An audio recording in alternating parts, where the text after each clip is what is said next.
Hello everyone, welcome to Chanakya IAS academy Patna. Topic of the day session. आज के इस topic of the day session में हम बात करने वाले हैं कोलंबो प्रोसेस के बारे में कि आखिर क्या है यह कोलंबो प्रोसेस, क्यों न्यूज में था और इंडिया को इसका चेयरमैनशिप मिला है इस बार। रिसेंटली जो कोलंबो प्रोसेस है उसमें इंडिया को चेयरमैनशिप दिया गया है फॉर द ईयर 2024-26 के लिए। सबसे पहले बात आती है कि आखिर कोलंबो प्रोसेस क्या है, कैसे इंडिया इसका मेंबर बना, कौन कौन से इसके मेंबर कंट्रीज हैं, क्या इसके वर्किंग ग्रुप्स हैं, इन सब के बारे में अभी हम डिस्कशन करेंगे। So recently India has become the chair of Colombo process for the first time since its inception in 2003 कि 2003 में यह कोलंबो प्रोसेस बेसिकली इस्टेब्लिश किया जाता है। आफ्टर दैट यह फर्स्ट टाइम हो रहा है जब इसका चेयरमैनशिप जो है वह इंडिया को मिला है। बेसिकली यह जो कोलंबो प्रोसेस है वह माइग्रेंट से रिलेटेड है।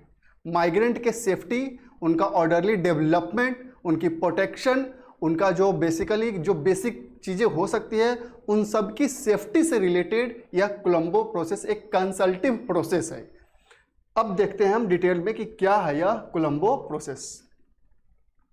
सो बेसिकली यह एक रीजनल कंसल्टिव प्रोसेस है that provides important platform for consultation on the management of overseas employment and contractual labor for countries of origin in Asia कि जो एशिया में ओरिजिनेटेड वर्कर्स हैं, labours हैं, जो माइग्रेंट लेबर्स हैं, उनके मैनेजमेंट, उनकी सेफ्टी से रिलेटेड यह एक रीजनल कंसल्टिव प्रोसेस है।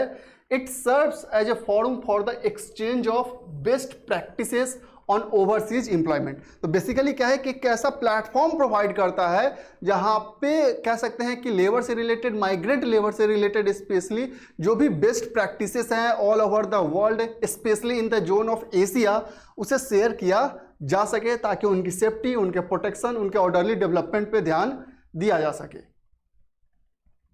मेंबरशिप की हम बात करते हैं तो currently it comprises 12 member states of Asia, countries of origin of migrant workers. कौन कौन से कंट्रीज है इसमें? तो Afghanistan, Bangladesh, China, Cambodia, India, Indonesia, Nepal, Pakistan, Philippines, Sri Lanka, Thailand and Vietnam. तो बेसिकली आप देख सकते हैं जो इस एशियन जोन में जो कंट्रीज है ये इसके मेंबर कंट्रीज हैं जिनका मेजर एम क्या है कि जो एशिया में माइग्रेंट वर्कर्स हैं उनका एक सेफ्टी का स्तर ध्यान दिया जा सके, मैनेजमेंट को ध्यान दिया जा सके, जो बेस्ट प्रैक्टिसेस हैं इन एशियन कंट्रीज में माइग्रेंट लेबर से रिलेटेड उन्हें शेयर किया जा सके। And India has been a member of the Colombo process since its inception in 2003 कि 2003 से इंडिया इसका मेंबर रहा है, लेकिन फर्स्ट टाइम ऐसा हो रहा है जब इसे चेयरमैनशिप दिया गया है। इसका ऑब्जेक्टिव क्या है इस कोलंबो प्रोसेस का? So first, share experiences, lessons learned and best practices in labor migration management, consult on the issues faced by migrants, countries of origin and countries of destination, and propose practical solution for the well-being of overseas workers,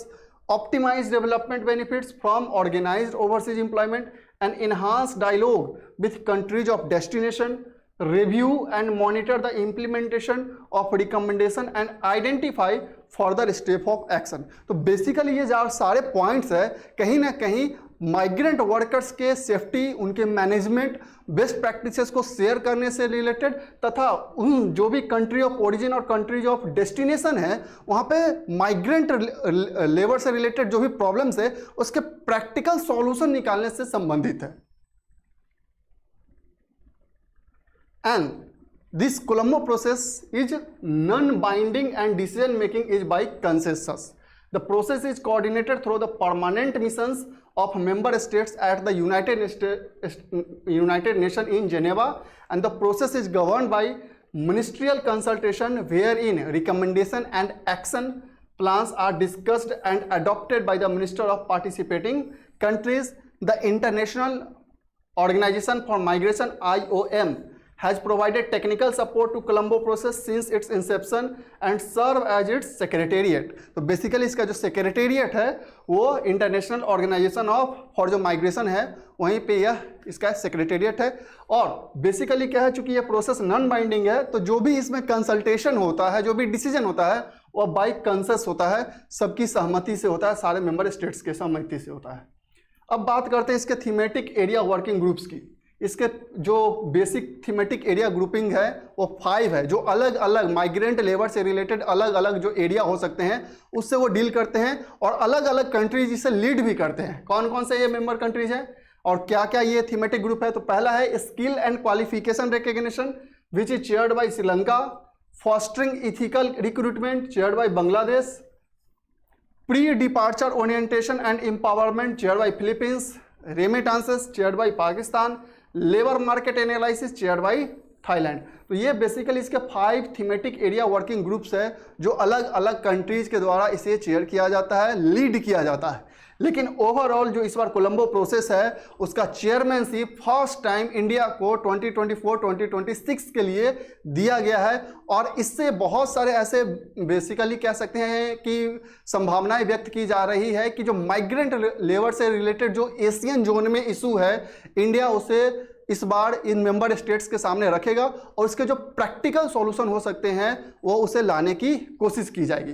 that's why यह news में था कि India को first time since it's exception in 2003 Colombo process का chairmanship दिया गया है। I hope आपको समझ में आया होगा कि कोलंबो प्रोसेस क्या है इंडिया के लिए बेनिफिट, और इंडिया को फर्स्ट टाइम यह दिया गया है chairmanship. So that's all for today, thank you.